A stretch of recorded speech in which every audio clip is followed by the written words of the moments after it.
What is water scarcity? How does it affect our oceans, seas, lakes, and rivers?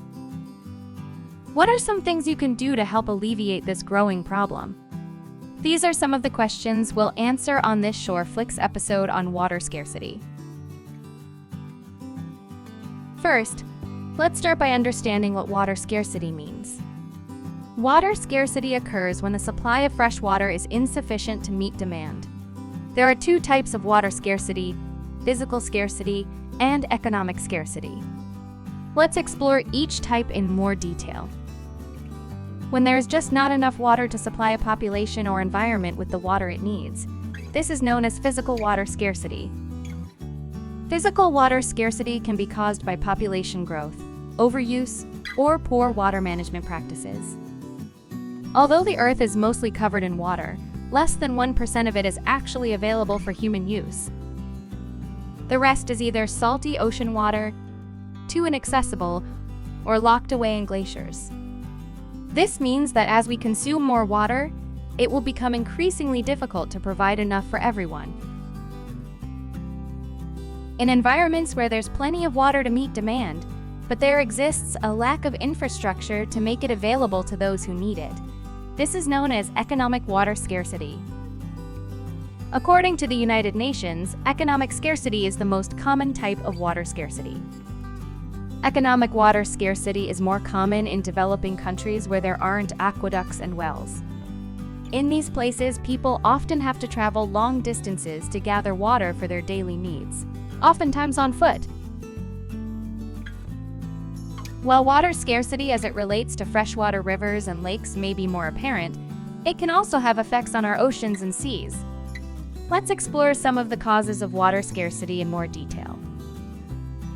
As we mentioned, there are several reasons why water scarcity is on the rise worldwide.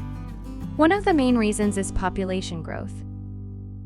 As the number of people on the planet increases, so too does the demand for resources. As we discuss in our video on food waste, crops and livestock require a lot of water to grow. In fact, agriculture is responsible for consuming the largest portion of our available fresh water, and with the need to feed more people, our supplies of fresh water will experience even greater demand. Climate change is another major contributor to water scarcity. For example, as sea levels rise, coastal communities are at an increased risk of saltwater intrusion of their groundwater supplies. Saltwater intrusion is when salty seawater seeps into underground aquifers, contaminating the fresh water we use in our daily lives. Another serious consequence of climate change that exacerbates water scarcity is drought. Droughts are characterized by prolonged dry periods of below normal or no precipitation. When a drought is especially severe and lasts several years, it becomes what is known as a megadrought. Climate change can increase the frequency and severity of droughts just like it can with hurricanes and storms. But in the case of droughts, the lack of water can affect farmers' ability to grow crops and can destroy sensitive ecosystems.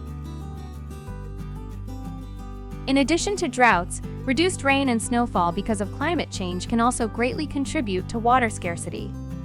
With less precipitation, the lakes, rivers, and reservoirs from which we draw water become depleted. Some lakes and rivers are used to generate hydroelectric power to provide energy to nearby cities.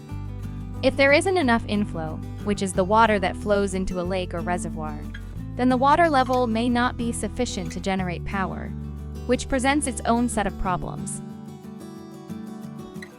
Something that can compound the problems caused by climate change and worsen water scarcity is poor resource management. Mismanagement can come in many forms, from legislation and practices that encourage wasteful commercial water use to a leaky pipe in your own home. During periods of water scarcity, it's important to use water wisely. When we use more water than we need, or when we use it in wasteful ways, we put our lakes and rivers at risk of overexploitation. A lake or river's inability to maintain its natural level or flow can be a direct result of overexploitation. Every drop of water that's wasted can contribute to water scarcity. Can you think of some ways that you can better manage your water consumption? As you can imagine, contaminated water is not suitable for consumption or agriculture.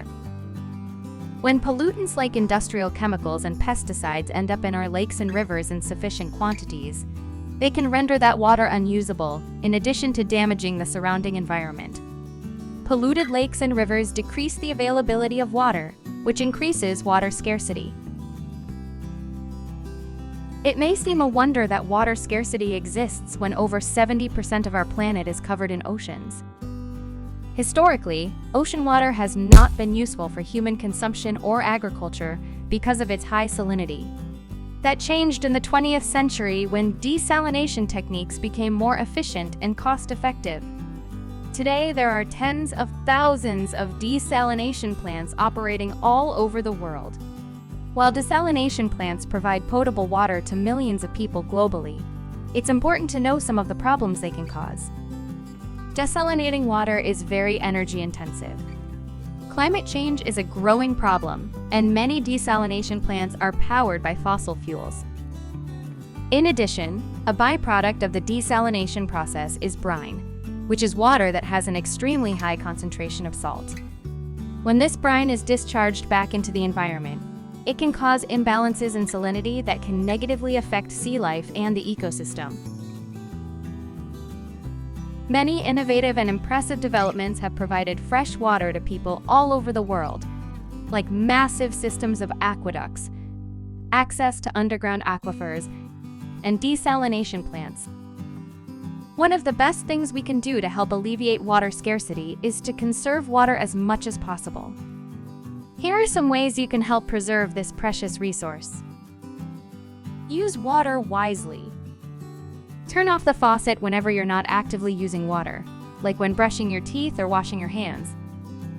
You can also try taking short showers to avoid using excess water. Fix leaks in your home. Leaking faucets, toilets, and hose bibs can waste a lot of water because they leak all day long. Conserve water outdoors by planting drought-tolerant landscape and watering plants as sparingly as possible. Washing cars with a bucket instead of a hose can also reduce water use. If you enjoy drinking cold water, consider filling a bottle and storing it in the refrigerator. This can prevent running the faucet longer than necessary. The last and most important thing you can do is to talk about the issue of water scarcity. Discussing the issue can spread the word about the problems facing our oceans, seas, lakes, and rivers, which can lead not only to greater awareness, but it can also lead to further intervention. By bringing these issues to light with your friends and family, you can be an agent of change in your community and have an impact on this global issue. Remember, everything you do matters, and when we work together, we can make a meaningful difference.